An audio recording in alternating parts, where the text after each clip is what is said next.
నమస్కారం. ఆయుష్మాన్ భవ కార్యక్రమానికి స్వాగతం. ఈ రోజు ఆయుష్మాన్ భవ కార్యక్రమంలో స్త్రీల సమస్యలు, పరిష్కార మార్గాలను మనకు వివరించడానికి ప్రముఖ వెజిటబుల్ థెరపిస్ట్ విక్రమాదిత్య గారు మనతో పాటు స్టూడియోలో సిద్ధంగా ఉన్నారు.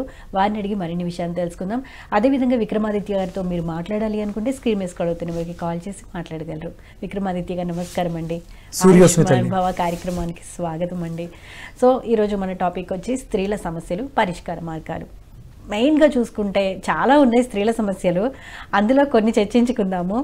ఎక్కువగా అబ్బాయిలతో కంపేర్ చేస్తే అమ్మాయిలు బాగా ఎక్కువగా ఫీల్ అయ్యేది ఒబేసిటీతో. ఫస్ట్ అక్కడి నుంచి వద్దాం. ఒబేసిటీ ఎందుకు వస్తుంది, రాకుండా ఏం చేయాలి? వెజిటబుల్ థెరపిస్ట్గా మీరు ఎలాంటి ఫుడ్ ఐటమ్స్ని ప్రిఫర్ చేస్తారు? అంటే ఒబేసిటీ అనేది స్త్రీల సమస్యగా ఏం పరిగణించక్కర్లేదు. ఇది అందరిని పట్టి పీడిస్తున్నటువంటి సమస్య. ఓకే. ముఖ్యంగా స్త్రీల సమస్య అనేది అంటే మనం స్త్రీల గురించి పర్టికులర్గా మాట్లాడడానికి రీజన్ ఏంటంటే ఋతు సమస్య. ఓకే. ప్రతి నెలలోనూ మీరు బాధపడేటువంటి ఋతు విధానంలో మీరు అనుభవించేటువంటి ఇబ్బందులు, మానసికమైన పరిస్థితులు, ఇది కూడా ఒక రకమైనటువంటి కారణం. ఇప్పుడు ఒబిసిటీ ఉన్న వాళ్ళకి పీసీఓడి సమస్య వేధిస్తూ ఉంటుంది. పీసీఓడి తగ్గాలంటే ఒబిసిటీ తగ్గాలని చెప్తారు. పీసీఓడి తగ్గితే తప్ప ఒబిసిటీ తగ్గదు, ఒబిసిటీ తగ్గితే తప్ప పీసీఓడి తగ్గదు. దానికి లింకప్ ఉంటుంది. అంటే దీని అంతటికీ కారణం మానసిక స్థితి. మనసు పాడైపోతే శరీరం చెడిపోతుంది. సో మనసును ప్రశాంతంగా ఉంచుకోవాలంటే ఏం చేయాలి? అయితే ధ్యానం చేయాలి. మీరు అందరూ చేస్తూనే ఉన్నారు కదా, చెప్తూనే ఉన్నారు ధ్యానం చేయండి, ధ్యానం చేయండి, ధ్యానం చేయండి. ధ్యానం చేస్తే మనసు లగ్నం అవుతుంది. ఇది అలాగే మనకి పత్రిజీ గారు కొన్ని సంవత్సరాలుగా చెప్తున్నారు సాత్విక ఆహారం, సాత్విక ఆహారం, సాత్విక ఆహారం. అంటే మనిషి మానసిక స్థితిని ప్రశాంతంగా ఉంచగలిగేది కేవలం సాత్విక ఆహారం మాత్రమే. ఓకే. మనం ఏదైతే తింటామో అది మనస్సు అవుతుంది. అదే మన మానసిక స్థితిగా పరిగణలోకి తీసుకుంటున్నాం. ఆ మానసిక స్థితి బాగాలేక అంటే మన శరీరం పాడైపోతుంది. అది ఒబెసిటీ కావచ్చు, మనకి వచ్చే సీజనల్ డిసీజెస్ కావచ్చు, డిజార్డర్స్ కావచ్చు, ఏదైనా అంతే కదా. దీని అంతటికీ కారణం మనస్సు. మనస్సుని కంట్రోల్లో ఉంచుకుందాం, మానసికంగా ప్రశాంతంగా ఉందాం, ఆరోగ్యంగా జీవిద్దాం. దానికోసం ధ్యానం చేద్దాం, సాత్విక ఆహారం తీసుకుందాం. సాత్విక ఆహారాన్ని తీసుకుని ధ్యానం చేద్దాం. ఓకే. ధ్యానం చేస్తూ సాత్విక ఆహారం తీసుకుందాం. లేదా మా ముందు ఆహారమే. మీరు ఎక్కడ ఏది చూసినా ముందు అదే ఏది చేయాలన్నా, సాధన చేయాలన్నా ముందు ఆహారమే. మన లోపలికి ఏదైతే వెళ్తుందో అది మనల్ని పాడు చేయకుండా ఉండాలి. ఓకే. ధ్యానం చేస్తే మానసిక స్థితి వచ్చేస్తుందా? 100% వస్తుంది. ఎప్పుడు మీరు మానసికంగా దాని మీద లగ్నం చెయ్యగలిగినప్పుడు. ముందు మార్చుకోవాల్సింది ఇంటేక్. ఏదైతే లోపలికి పంపిస్తున్నామో దాన్ని మనం మార్చుకోవాలి. అప్పుడు మనం ధ్యాన స్థితికి వెళ్ళగలుగుతాం. ధ్యానంలో ఏం చేస్తారు? ధ్యానం దేనికోసం చేస్తున్నారు చెప్పండి? ఏకాగ్రత పెంచుకోవడానికి, కొన్ని రోగాలను నయం చేసుకోవడానికి, మానసిక ప్రశాంతత కోసం ముఖ్యంగా. అది లోపల విపరీతంగా మంచి అందరూ తినేటువంటి బిర్యానీ, మంచి స్పైసీగా ఉండే బిర్యానీ తిని ఒక అరగంట తర్వాత, గంట తర్వాత ధ్యానంలో కూర్చోండి, అవుతుందా? అవదు. ఎందుకు అవదు అంటే లోపలికి వెళ్ళింది ఏదైతే ఉందో అది ఊరుకోదు. ఓకే. ఆ స్థితి, ఆ నిశ్చల స్థితి, ఆ ప్రశాంతత అది రావాలి అంటే కంపల్సరీ ఇంటేక్. ముందు దేనికైనా అమ్మ ఆహార నియమాలే ప్రథమంగా తీసుకోవాల్సినటువంటి ఫస్ట్ మెట్, ఫస్ట్ ఎయిడ్ అనుకోందాం. మనం ఎందులో అయినా సరే ఉన్నత స్థితి సాధించాలంటే కంపల్సరీ మనం తీసుకునే ఆహారమే మనల్ని తీసుకెళ్ళి కూర్చోబెడుతుంది ఎక్కడైనా సరే. ఓకే. అంటే కడుపు నిండితే, అంటే సాత్విక ఆహారంతో కూడిన కడుపు నిండితే అప్పుడు ఏది చేసినా పరిపూర్ణత వస్తుంది అంటారా? 100%. ఓకే. మాంసాహారం తింటే, మాంసం ఏదైనా కానీ దాని అరుగుదల సమయం ఎంతో ఒకసారి కాలిక్యులేట్ చేసుకోండి. ఒక్కొక్కరు ఒక్కొక్క రిపోర్ట్ ఇస్తూ ఉంటారు. సుమారుగా నాకు తెలిసిన దాంట్లో చూస్తే మాంసాహారం అరగడానికి సుమారు 50 గంటల నుంచి 54 గంటల వరకు సమయం తీసుకుంటుంది. అదే సాత్విక ఆహారంగా తీసుకున్నటువంటి మనం బెండకాయలు, దొండకాయలు, వంకాయలు, ఇది ఎనీ కూరగాయలతో చేసినటువంటి భోజనం 4 గంటలు. ఎన్ని గంటల వ్యత్యాసం ఉంది? 2 రోజుల వ్యత్యాసం ఉంది. ఆ 2 రోజులు మన మానసిక స్థితి బాగుండదు. ఎందుకు? దానిని ఆహారంగా తయారు చేయడానికి ముందు అది పడినటువంటి ఆ ఏదైతే క్షోభ, లేకపోతే వైబ్రేషన్స్, ఫ్రీక్వెన్సీ, ఇవన్నీ ఎక్కడుంటాయి? మనం తీసుకునే ఆహారంలోకి వెళ్ళిపోతాయి. అది లివర్లోకి వెళ్తుంది. అది మన లివర్ని ప్రభావం చేస్తుంది. మీరు ప్రశాంతంగా కూర్చోవాలంటే ఆలోచనలన్నీ విపరీతంగా పరిగెడుతూ ఉంటాయి. ఓకే. అందుకని ఆహార ధర్మము దాన్ని పట్టించిన తర్వాతే మనం సాధనలోకి వెళ్ళగలుగుతాం. మీరు మన ఇష్టం వచ్చినట్టు ముప్పొద్దుల కావాల్సినవన్నీ తినేసి ధ్యానం చేసేద్దాం రండి అంటే రాదు. ఆహార అలవాట్లు మార్చుకోవాలి 100%. ఓకే. సో స్త్రీల సమస్యలో మీరు ఇందాక చెప్పారు ఋతు సమస్య అని చెప్పి, దాని గురించి ఎక్స్ప్లెయిన్ చేస్తారు. మీకు ఎవ్రీ 21 డేస్కి ఒకసారి ఒక సైకిల్, ఒక ఋతువు మారుతూ ఉంటుంది. ఇది చంద్రుడిని ప్రామాణికంగా తీసుకుని చేస్తూ మనకు లెక్క కడుతూ ఉంటారు. మీ శరీరంలో కూడా ఋతుక్రియ అలాగే జరుగుతూ ఉంటుంది. మెన్స్ట్రువల్ సైకిల్ 21 రోజు సైకిల్ అది. అక్కడ నుంచి ఓవులేషన్ అయ్యి మీకు బ్లీడ్ అవటం, మళ్ళీ 5 రోజుల తర్వాత మళ్ళీ నార్మల్ అవటం, మళ్ళీ 21 రోజుకి మన శరీరంలో ఆ సెల్యులర్ వ్యవస్థ 21 రోజుకి ఒకసారి కొత్త సెల్ పుడుతూ ఉంటుంది. ఇది మనకి ప్రతి నెల మీకు జరిగేటువంటిది. ఇక్కడ ఈ పాత్రలో ఆహారం యొక్క పాత్రే అధికంగా ఉంటుంది. ఈ సాత్విక ఆహారం అని ఏదైతే చెప్తామో ఈ ఋతుక్రియకి అంటే ప్రకృతికి అనుసంధానంగా ఉన్నటువంటి ఆహారాన్ని మాత్రమే మీరు తీసుకోవాలి. ఓకే. దానివల్ల ఈ ఋతుక్రియలో అవకతవకలు అంటే కొన్నిసార్లు రాకపోవడం, లేకపోతే వస్తే ఎక్కువగా రావటం, ఎక్కువ రోజులు రావటం, మెనోరేజియా లేకపోతే డిస్మెనోరేజియా ఇలా మనకి ఉంటూ ఉంటుంది. ఇక్కడ కూడా ఆహారం యొక్క ప్రాధాన్యతే ముఖ్యం. స్త్రీలందరూ కూడా తినకూడని పదార్థాల్లో ఇప్పుడున్నటువంటి వ్యవస్థలు చికెన్ మీ సైకిల్ మీద విపరీతమైనటువంటి ప్రభావాన్ని, మీ గర్భసంచి మీద విపరీతమైనటువంటి ప్రభావాన్ని, మీ ఓవరీస్ అండాశయాల మీద విపరీతమైనటువంటి ప్రభావాన్ని చూపిస్తూ ఉంది.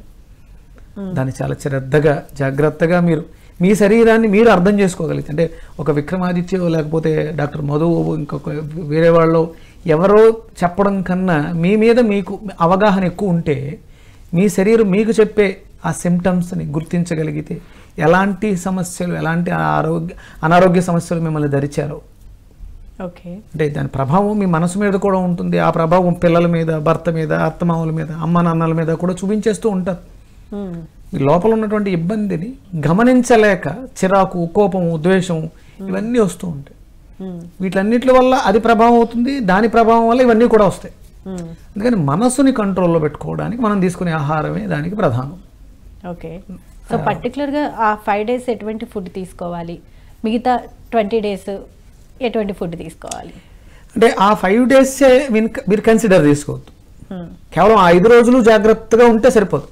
5 రోజులు ఎటువంటి ఫుడ్ తీసుకోవాలి, రిమైనింగ్ డేస్ ఇంకా ఎలాంటి ఫుడ్ తీసుకోవాలి? ఎప్పుడైనా కూడా సాత్వికాహారమే తీసుకోవాలి. మన జీవితాలలో ముఖ్యంగా ఆంధ్రప్రదేశ్, తెలంగాణలో తెలుగు వాళ్ళలో ముఖ్యంగా మనల్ని ఇబ్బంది పెట్టేది పచ్చిమిర్చి. విపరీతమైనటువంటి ప్రభావాన్ని చూపించేది పచ్చిమిర్చి. అంటే పచ్చిమిర్చి అస్సలు వాడద్దు. పచ్చిమిర్చి వాడితే మన జీవితాలు సర్వనాశనం అయిపోతున్నాయి. పచ్చిమిర్చి వాడటం వల్లే చాలా వరకు రోగాలు వస్తున్నాయి. ఎందుకంటారు? అది మన శరీరంలో అంటే కారం, స్పైసీనెస్. అప్పటి వరకు ప్రశాంతంగా కూర్చుని ధ్యానం చేస్తున్నాను నేను, ఒక పచ్చిమిర్చి కొరిగితే ఎలా ఉంటుంది నా పరిస్థితి? కారంగా ఉంటుంది, అది అందరూ చెప్పేది. కానీ ఆ కారం కేవలం నోటి వరకు పరిమితం అయితే సరిపోతుంది. కానీ లోపలికి వెళ్ళిన తర్వాత అది విపరీతంగా తన ప్రభావాన్ని పేగుల మీద, డయాఫ్రమ్ మీద, వీటి మీద కూడా ప్రభావాన్ని చూపించి మనస్సుని పాడు చేసి శరీరంలో అవయవాలను కూడా పాడు చేస్తుంది. మా గురువుగారు దాన్ని మలంతో సమానంగా చెప్తారు. మలం పచ్చిమిర్చి అంటే పచ్చిమిర్చితో తయారయ్యేదే ఎండుమిర్చి కూడా, ఎండుమిర్చితో కలిపి తయారయ్యేదే కారం కూడా. అంటే ఈ పచ్చిమిర్చి అనేదాన్ని మనం జీవితంలో అవాయిడ్ చేయగలిగితే మీరు చాలా వరకు సాత్వికంగా హ్యాపీగా ఉండగలుగుతాం. ఇక మీరు అడిగారు ఆ 5 days అండి, మీకు తేలికగా జీర్ణమయ్యి శరీరానికి చొలవ చేసే పదార్థాలు. ఆర్తవం అంటే ఎక్కువగా రక్తం బయటికి విసర్జింపబడుతుంది. అది వేడితో, ఉష్ణంతో, వాతంతో గంటపడుతుంది. వేడి అధికంగా ఉంటుంది, మీ శరీరం టెంపరేచర్. అందుకని ఆ సమయంలో పెసరపప్పు, అన్నం కలిపినటువంటి పొలగాన్ని ఎక్కువగా తీసుకోవాలి. దాంతోపాటు గీ, ఆవు నెయ్యిని అధికంగా తీసుకోవాలని చెప్తూ ఉంటారు. ఇవన్నీ పూర్వం బాగా చెప్పేవారు. ఇప్పుడు అసలు అంటే ఇది ఇక్కడ కాకుండా ఒక స్త్రీ, ఒక అమ్మాయి మెచ్యూర్ దగ్గర నుంచి మొదలు పెట్టాలి. ఇప్పుడు పెద్ద మనిషి అయిన అమ్మాయి అంటే మెచ్యూర్ అయిన అమ్మాయికి ఎక్కడ జరుగుతుందమ్మా పచ్చం? ఎవరు శాస్త్రాన్ని పాటిస్తున్నారు? ఆ క్రియని ఎవరు పర్ఫెక్ట్గా తీసుకెళ్ళి, అంటే ఇప్పుడు చాలా రకాలు ఉన్న ఒక తాటాకు చాప ఆ 5 రోజులు ఆ అమ్మాయిని చాలా జాగ్రత్తగా తన ప్రకృతి అంటే అప్పుడు తను ఉన్న స్థితి నుంచి ఇంకొక స్థితికి మారుతోంది. బాల్యం నుంచి యవ్వనంలోకి వెళ్తున్న అమ్మాయిని చాలా జాగ్రత్తగా కాళ్ళకి పసుపు రాసి ఒళ్ళంతా పసుపు రాసి అంటే తన శరీరానికి ఒక ఋతు ధర్మానికి అనుగుణంగా తన శరీరాన్ని తయారు చేయడానికి నువ్వుల నూనె పెట్టి నలుగు పెట్టి అలా ఆ టైంలో పెట్టేది నువ్వులతోటి తయారు చేసినటువంటి చిమ్లీ పెట్టడం ఇవన్నీ ఎందుకు చేస్తారంటే ఆ ఋతువుకి తగ్గట్టుగా మిమ్మల్ని మీ శరీరాన్ని తయారు చేయడానికి. ఇప్పుడు అవి జరగట్లేదు కాబట్టి మనకి సెపరేట్ హాస్పిటల్స్ అంటే మన డిగ్రీస్ గురించి మాట్లాడుకుంటాం. పూర్వం మన ఊళ్ళలో ఒక హాస్పిటల్ ఉండేది, అందులో 2 డాక్టర్లు ఉండేవారు, ఒక మేల్ ఒక ఫిమేల్. ఆయన జనరల్ ఫిజిషియన్, ఆవిడ స్త్రీ ప్రసూతి వైద్యశాల, ఆవిడ ఒక స్త్రీ రోగాలకు సంబంధించినటువంటి డాక్టర్. అంతే, స్పెషల్ డిగ్రీ పక్కనే డీజీఓ ఉందా ఇవన్నీ ఎవరో చూసేవారు కాదు. 2 డాక్టర్లు, జనరల్ ఫిజిషియన్ సరిపోయేవాడు, ఒక స్త్రీకి సంబంధించిన డాక్టర్ ఉండేవారు. కానీ ఇప్పుడు అందులో చాలా రకాల రోగాలకి డిఫరెంట్ పేర్లతో పోనీ ఇన్ని ఫెసిలిటీస్ పెరిగినాయి మనకి, ఇంతమంది డాక్టర్లు ఉన్నారు, కానీ మన ఆరోగ్యాలు ఏమన్నా బాగున్నాయా?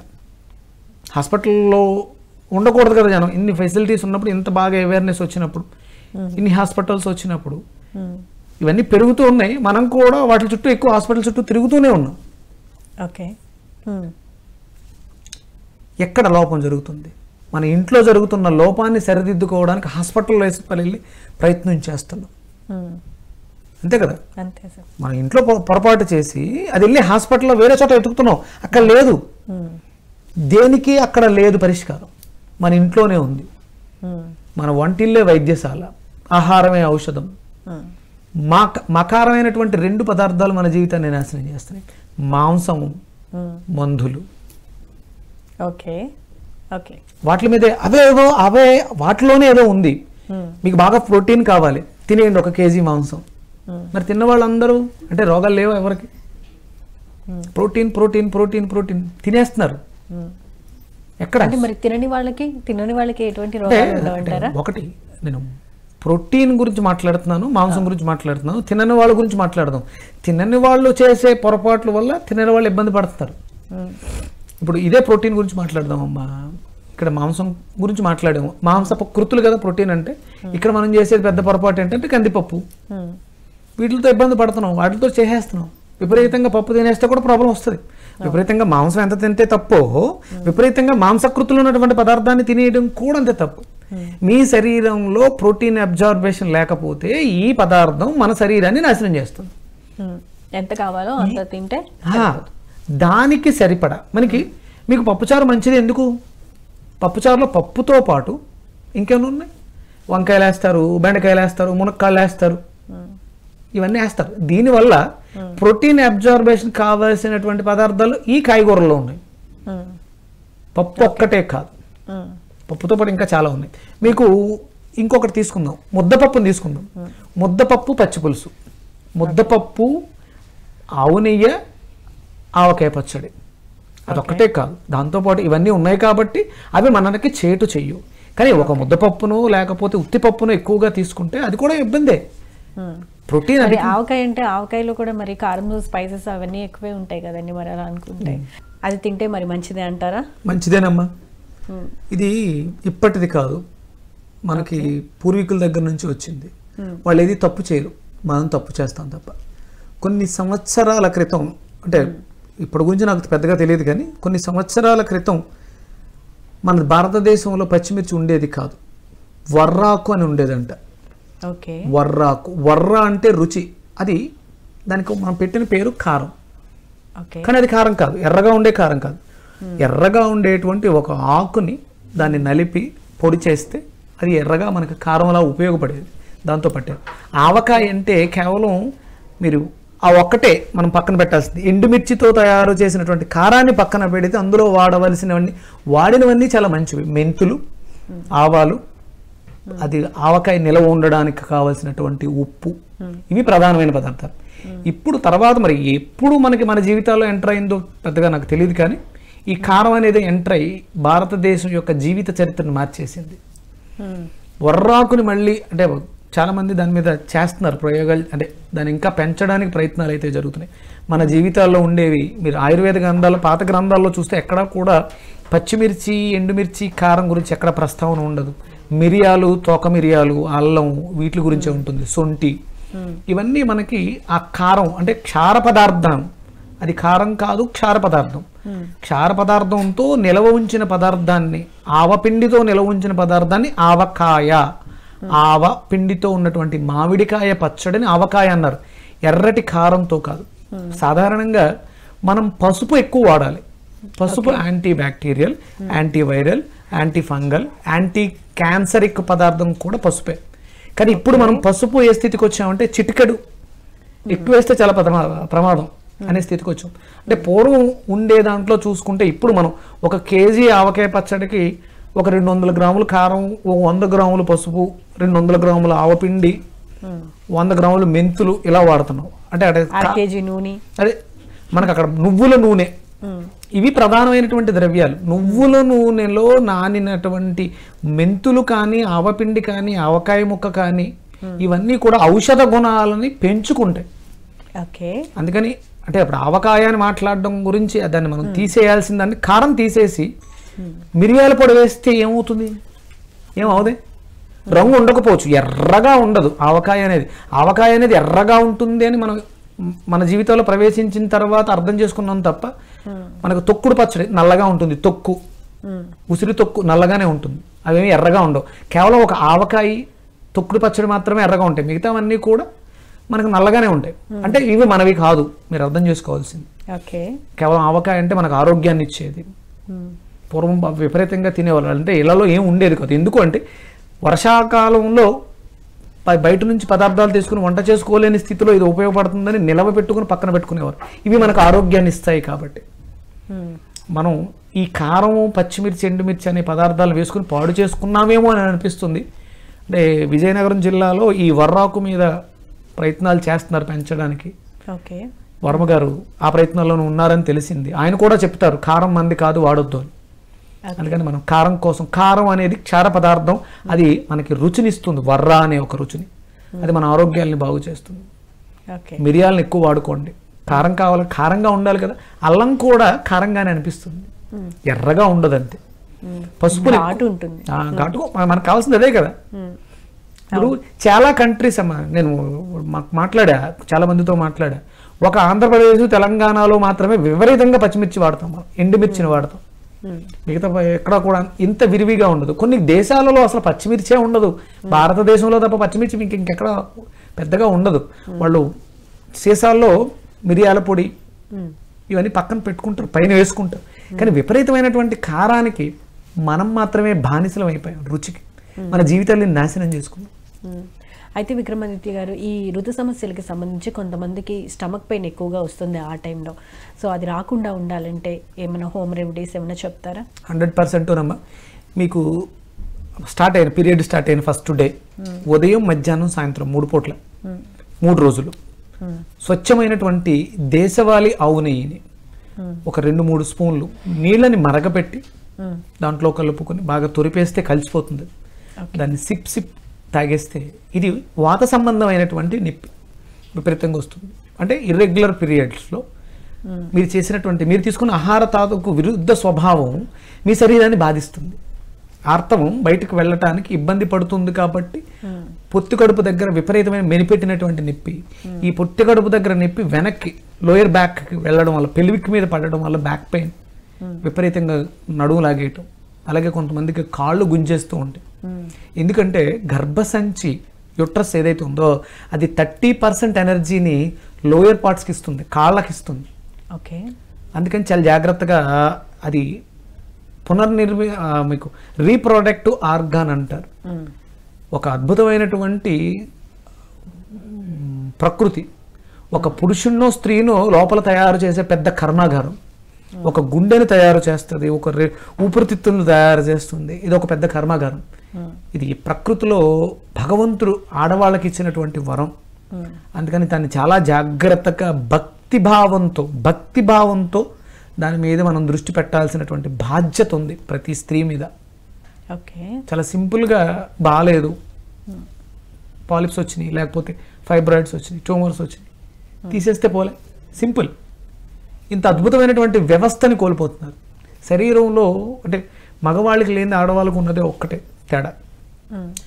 మీకు శ్రమ ఎక్కువ ఉంటుంది, మీకు బాధ్యత ఎక్కువ ఉంటుంది, పెయిన్స్ ఎక్కువ ఉంటాయి, ప్రాబ్లమ్స్ ఎక్కువ ఉంటాయి. ఇవన్నీ కూడా ఆ టాక్సిక్స్ వ్యర్థాలని, మీ శరీరం రిలీజ్ చేసేటువంటి వ్యర్థాలన్నింటినీ కూడా గర్భసంచిలో ఆ ఎండోమెట్రియోస్ థిక్నెస్ కింద తెచ్చుకొని నెలకొకసారి బయటికి పంపిస్తుంది. ఆ వ్యవస్థే లేదు. ఆ వ్యర్థాలన్నీ ఎక్కడికి పోవాలి, ఎలా పోవాలి? మీ వ్యవస్థ మొత్తం, అంటే సృష్టి కార్యక్రమం మొత్తం ఆగిపోతుందమ్మా. ఇప్పుడు రెగ్యులర్గా మీరు కార్తీక మాసం వచ్చింది, కార్తీక మాసంలో ఏదో విశేషంగా పూజ చేయించుకుందాం అనుకుంటున్నారు. ఇది ఋతు ధర్మం. మీకు ఒక డేట్కి మీకు వస్తుందని తెలుస్తుంది, నెలకొకసారి కదా అది వస్తుంది. ఒక ట్యాబ్లెట్ వేసి ఆ క్రియని ఆపేస్తున్నారు, కానీ సృష్టి అది జరుగుతూనే ఉంటుంది. అంటే ఆ సమయానికి మీకు లోపల స్నానం వచ్చింది, ఈ ట్యాబ్లెట్ ఏదైతే ఉందో ఆర్తవాన్ని బయటికి రాకుండా ఆపింది. అంటే మీరు ఆ ధర్మాన్ని, ఋతు ధర్మాన్ని పాడు చేశారు, ప్రకృతి ధర్మాన్ని పాడు చేశారు. అంటే మీరు పూజ చేసిన పూజ ఫలితం ఉండదు, పక్కన పెడితే లోపల సిస్టమ్ పాడైపోతుంది. ఓకే, అణిచిపెట్టారు, అది బయటకు రాకుండా ఆపింది అంతే. తర్వాత ట్యాబ్లెట్ విడిచిపెట్టే మానేసిన వెంటనే ఇమీడియట్గా బయటకు వచ్చేస్తుంది. అంటే ఒక ఏదో చిన్న సర్జరీ చేసి లోపల ఇన్సెక్ట్ చేస్తారు, ట్యూబెక్టమీ ఏదో చేసి కాపర్ టీ ఏదో వేస్తారు, అంటే ఆర్తవం జరుగుతూ ఉంటుంది. కానీ ఆ అడ్డు ఉండడం వల్ల బయటికి ఆర్తవం రాలేదు అంతే.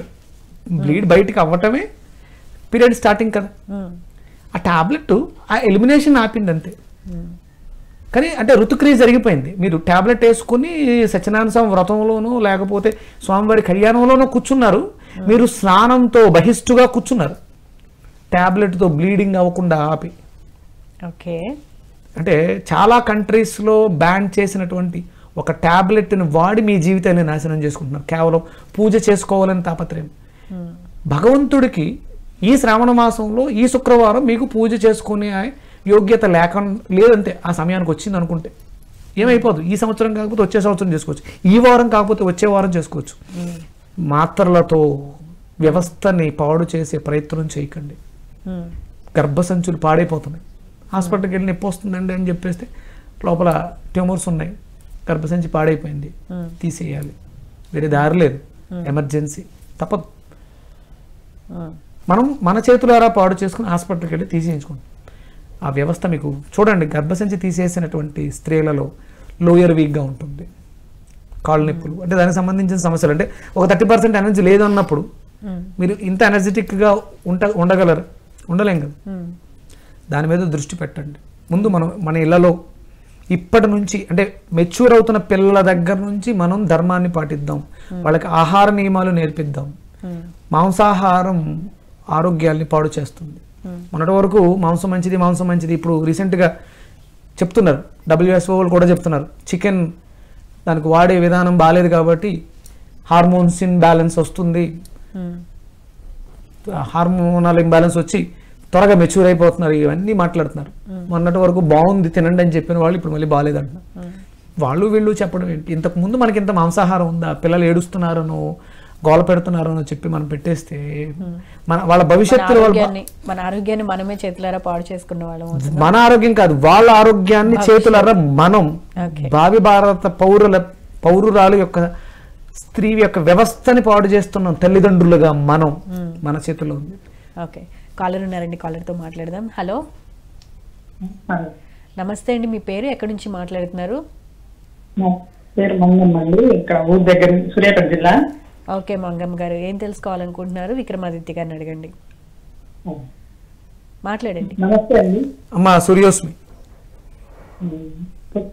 గ్యాస్ ట్రబుల్ ఉందండి నాకు, బాగా పొత్తి కడుపు కింద బాగా సులుకుని వస్తుంది, వెనక కొంచెం నడుములు వస్తున్నాయండి. అదేనమ్మా, బూడిద గుమ్మడికాయ తీసుకుని నెల రోజులు తాగుతున్నాండి బూడిద గుమ్మడికాయ జ్యూసు. సంతోషం. ఎన్నిసార్లు అవుతున్నారమ్మా? ఒక్కసారి అండి, ఉదయం ఒక్కసారి తాగుతున్నాం. ఉదయం మధ్యాహ్నం కూడా 2 పూట్ల తీసుకోండి. 200 గ్రాములు తీసుకోండి అమ్మా. దాంతోపాటు మీరు ఎండు కొబ్బరి కూడా తినాలి. ఎండు కొబ్బరి కూడా తీసుకోవాలమ్మా, అంటే కాల్షియం డెఫిషియన్సీ వల్ల, అంటే ఐరన్ ప్రొడక్షన్ కూడా కావాలి. తట్టుకునే ఎనర్జీ అంతా కూడా మనకి బోన్స్లో ఉంటుంది, బోన్స్ బలహీనంగా ఉన్నవాళ్ళు నొప్పిని తట్టుకోలేకపోవడం, అంటే నొప్పి ఉంటుంది సహజంగా, దాన్ని తట్టుకునే కెపాసిటీని పెంచుకుంటూ ఉంటారు. అందరికీ అంటే ఆర్తవం జరిగితే అందరికీ ఒకేలా ఉంటుంది. వాళ్ళు తీసుకునే ఆహారపు అలవాట్ల వల్ల, వాళ్ళు ఉన్నటువంటి బలహీనతల వల్ల ఎక్కువ తక్కువ 2-3 ప్యాడ్స్ ఎక్కువగా అవుతాయి, కొంతమందికి ఎక్కువ. దాంట్లో ఆ కంట్రోలింగ్ కెపాసిటీ అనేది మన శరీరానికి కావాలి. బూడిద గుమ్మడికాయ చాలా వరకు మనకి ఎసిడిక్ నేచర్ వల్ల, ఎసిడిటీ వల్ల, మనం తిన్న ఆహార పదార్థాల తాలూకు టాక్సిన్స్ వల్ల మనం చాలా రోగాలు తెచ్చుకుంటాం. దానికి మనకి డైజెషన్ వ్యవస్థని మెరుగుపరచడానికి బూడిద గుమ్మడికాయ అద్భుతంగా ఉపయోగపడుతుంది. రోజుకి 200 గ్రాములు బూడిద గుమ్మడికాయ తొక్కతో సహా వేసి, ఒక 6 తమలపాకులు వేసి మెత్తగా గ్రైండ్ చేసి వడకట్టి, దాంట్లో కొంచెం మిరియాల పొడి, రుచి కోసం కొంచెం కల్లుప్పు లేకపోతే సైంధవ లవణం వేసుకుని తాగుతూ, అలాగే రోజుకి ఒక 100 గ్రాములు ఎండు కొబ్బరి. కాల్షియం చాలా అవసరం మీకు, అందుకని మీకు నువ్వులు చెప్తారు. ఇలాంటి సమస్యలతో బాధపడే వాళ్ళు కంపల్సరీ నువ్వులు తినాలి. కొబ్బరి, బెల్లం చాలా అవసరం. చాలా మందికి ఉన్న అపోహ ఏంటంటే నువ్వులు తింటే. విక్రమాదిత్య గారు కాలర్ లైన్ లో ఉన్నారు చాలాసేపటి నుంచి. హలో నమస్తే అండి. నమస్కారమ్మా, చెన్నై నుంచి మాట్లాడుతున్నా, ఉమా అండి. పేరు చెప్పండి. ఉమా, రైట్ అండి, మాట్లాడండి విక్రమాదిత్య గారితో. సార్ నమస్కారం సార్. సూర్యోస్మితల్లి, ఆయుష్మాన్ భవ. సార్ నాకు నడుము నొప్పండి, బ్యాక్ పెయిన్, వెన్నుముక్క అడిగిందని చెప్తారు డాక్టర్లు. టాబ్లెట్ వేసుకుంటే కొంచెం తగ్గుతుంది. అదేంటే కాళ్ళు కట్టే దిగినట్టు ఉంటుంది సార్, నాకు కాళ్ళు సురికిని పుచ్చుకుంటా ఉంది. టాబ్లెట్ పెయిన్ కిల్లర్ అమ్మా, నొప్పిని చంపడానికి ప్రయత్నం చేస్తున్నాం అంతే. అది నొప్పి ఎందుకు వచ్చింది, నొప్పిని తీసేయడానికి ప్రయత్నం చేయట్లేదు. మీరు ఆహారపు అలవాట్లు మార్చుకోండి, మీ ఆహారంలో ఎండు కొబ్బరి ఎక్కువగా ఉండేలా చూసుకోండి, నువ్వులు ఉండేలా చూసుకోండి. అలాగే గ్యాస్ తగ్గాలి, అరుగుదల పెరగాలి. అరుగుదల పాడైన వాళ్ళకి, మాకు వచ్చే రోగాలన్నీ అరుగుదల పాడైతేనే వస్తాయి. అరుగుదల బాగున్న వాళ్ళకి ఎలాంటి అనారోగ్య సమస్యలు రావు.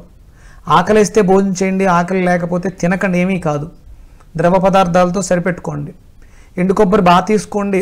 బూడిద గుమ్మడికాయ ఉదయం మధ్యాహ్నం 2 పూట్లా తీసుకోండి. అంటే ఇప్పుడు సీజన్ కాదు, సీజన్ అయితే ఉదయం మధ్యాహ్నం సాయంత్రం 2-3 పూట్లా తీసుకోవచ్చు. ఇది మనకి శీతాకాలం కాబట్టి చలువ చేస్తుంది, అందుకని ఏంటంటే 2 పూట్లా తీసుకోవచ్చు, ఉదయం మధ్యాహ్నం కూడా భోజనానికి ముందు. ఇది ముందు ఫస్ట్ మనకి గ్యాస్ సమస్యలను తగ్గించి, కడుపులో అల్సర్స్ ఎలా ఉన్నా వాటిని తగ్గిస్తుంది. అలాగే బ్లోటింగ్ తగ్గడం వల్ల, వీడికి బ్యాక్ పెయిన్ ఎందుకు వస్తుందంటే ఫ్రంట్కి తన్నడం వల్ల షేప్ బెండ్ అయింది బ్యాక్, అందుకని ఆ గ్యాప్ వచ్చింది. దాన్ని అరిగిందిగా మనం మాట్లాడుకుంటూ ఉంటాం.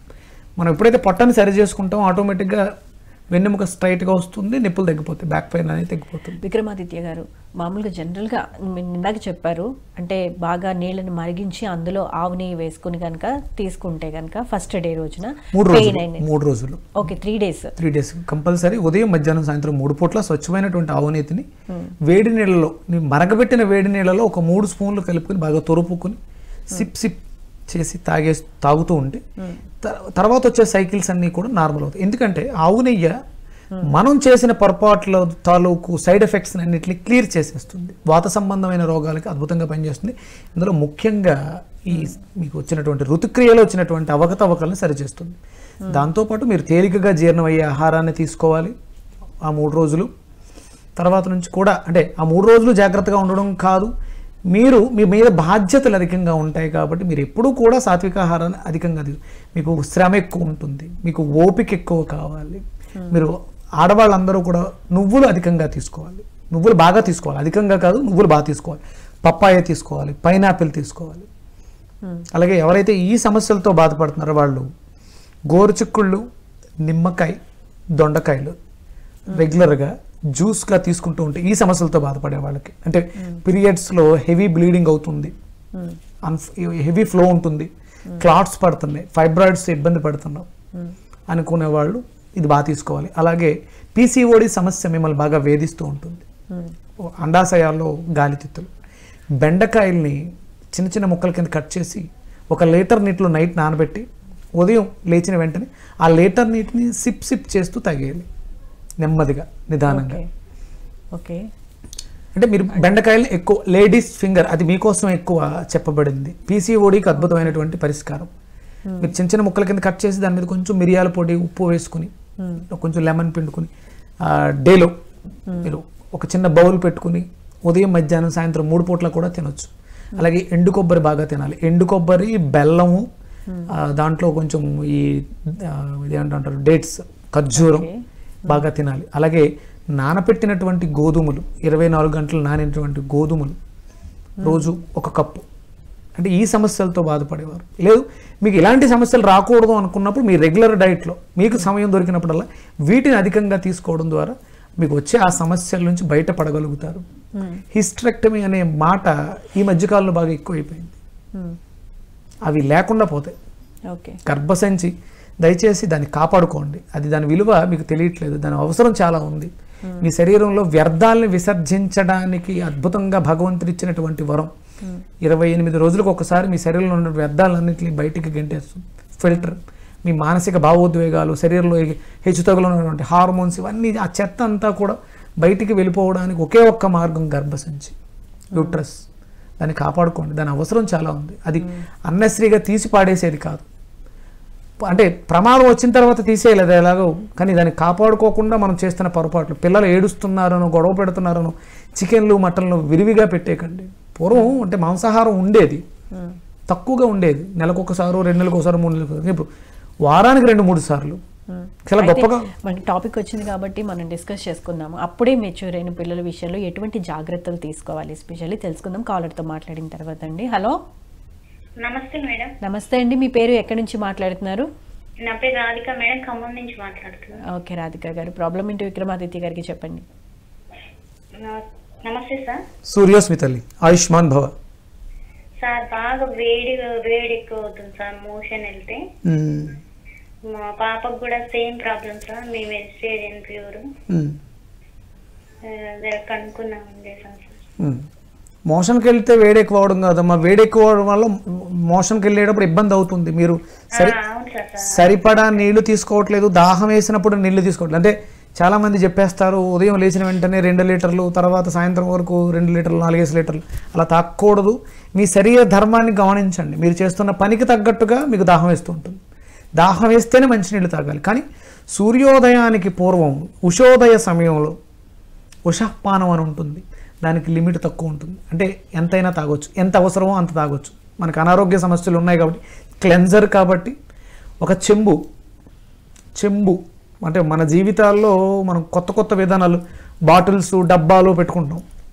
ఒక చెంబు అంటే సర్ఫెస్టెన్స్ సాంద్రత తక్కువగా ఉంటుంది ఆ షేప్కి. చెంబుల్లో నీళ్లు పెట్టుకొని ఆ చెంబు మనం ఉదయం తీసుకోవడానికి, అంటే రాగి చెంబులో నీళ్లు ఉదయం అద్భుతంగా పనిచేస్తాయి. 1/2 లీటర్ 1 లీటర్ అనేది మీ అవసరాన్ని బట్టి తీసుకోండి. మీకు మనం ఇందాక మాట్లాడుకున్నాం బెండకాయని, వాళ్ళకి అంటే మోషన్ టైట్గా వస్తుంది. అంటే అక్కడ ఉండాల్సినటువంటి తేమ సరిగ్గా లేకపోవడం వల్ల డ్రై అయిపోతుంది లోపల సఫిషియెంట్ లేక. ఇప్పుడు మనం మంచినీళ్ళు తీసుకోవడం తప్పని చెప్పాం, దాహం వేయకుండా మంచినీళ్ళు తాగకూడదు. కానీ బెండకాయ అనేది ఔషధం కాబట్టి తీసుకోవచ్చు.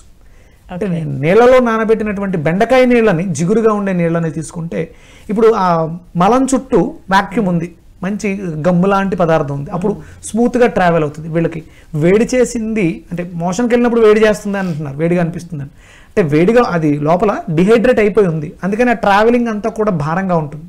దాని చుట్టూ ఒక గమ్ము లాంటిది మనం ఇవ్వగలిగితే, అంటే అది మనం బెండకాయ నీళ్ళ ద్వారా దాన్ని ఇవ్వగలిగితే స్మూత్గా జరుగుతుంది. విరోచనం అనేది అద్భుతంగా సాఫీగా జరుగుతుంది.